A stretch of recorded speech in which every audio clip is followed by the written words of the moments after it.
चंद्रयान-3 से पहले चांद पर चुड़ैल का कब्जा। एक बार की बात है, चांद पर रहने वाली चुड़ैल अपनी कुल्हाड़ी लेकर टहल रही होती है। तभी उसे पीछे से एक आवाज़ सुनाई देती है। वह अपने पीछे देखती है तो उसे एक पीली सी चीज़ दिखाई देती है जो कि चांद की ज़मीन को छूने की कोशिश कर रही होती है। चुड़ैल वहाँ आ जाती है और उसे देखकर बोलती है, ओहो, तो ये इंसान बाज नहीं आने वाले, फिर से आ गए मेरे ज़मीन पर अपना कब्जा करने। मैं ऐसा बिल्कुल भी नहीं होने दूंगी। ये चांद मेरा है और मेरा ही रहेगा। और जैसे ही लूना 25 चांद की ज़मीन को छूने ही वाली होती है, चुड़ैल अपनी कुल्हाड़ी से उसके टुकड़े टुकड़े कर देती है। कान खोल कर सुन लो दुनिया वालों, मेरे होते तुम मेरे चांद पर कभी कब्जा नहीं कर सकते। और ऐसा कहकर चुड़ैल वहाँ से चली जाती है। इधर धरती लोक पर इसरो के दो वैज्ञानिक के. और एस. सोमनाथ आपस में बातें कर रहे होते हैं। मिस्टर सोमनाथ, रूस की लूना 25 चांद पर लैंडिंग करते हुए क्रैश हो चुकी है।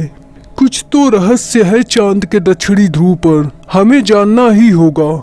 पिछली बार हमारे चंद्रयान-2 के साथ पता ही नहीं चल पाया कि आखिर क्या हुआ होगा। उसका कनेक्शन हमसे टूट गया था। हमें इस बार बहुत सावधानी के साथ अपना अगला कदम बढ़ाना होगा। आप निश्चिंत रहिए सर, हम और हमारी टीम इस बार पूरी तरह से तैयार है और इस बार हम साउथ पोल पर सफल लैंडिंग जरूर करेंगे। मुझे तुमसे यही उम्मीद है मेरे दोस्त, इस बार हमें चुकना नहीं है। इसरो के वैज्ञानिक अपनी पूरी टीम को अगले कदम के लिए निर्देशित कर रहे होते हैं और एक निश्चित समय के अनुसार चंद्रयान-3 को लॉन्च कर देते हैं। चंद्रयान-3 आकाश से होता हुआ अंतरिक्ष में शीघ्रता से अपना कदम बढ़ा रहा था। रात का समय था।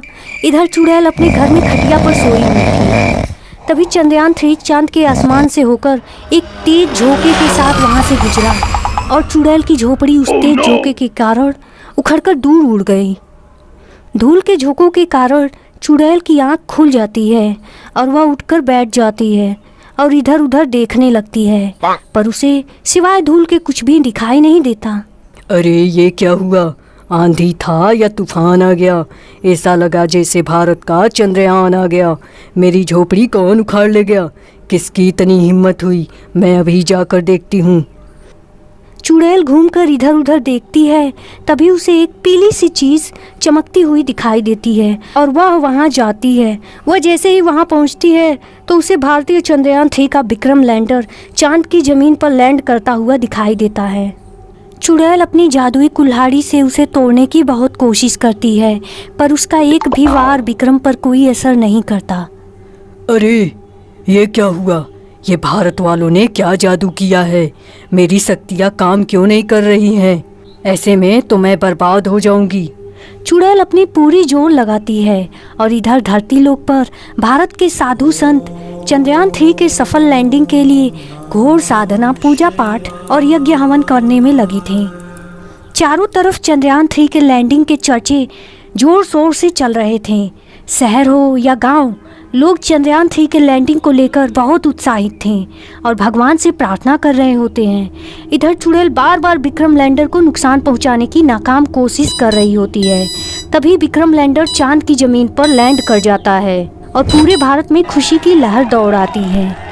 और इधर विक्रम लैंडर के चांद की ज़मीन पर उतरते ही उसमें से एक तेज शक्ति निकलती है और चुड़ैल वहीं जलकर भस्म हो जाती है और चांद पर भारत अपनी विजय का पताका शान से लहराने लगता है।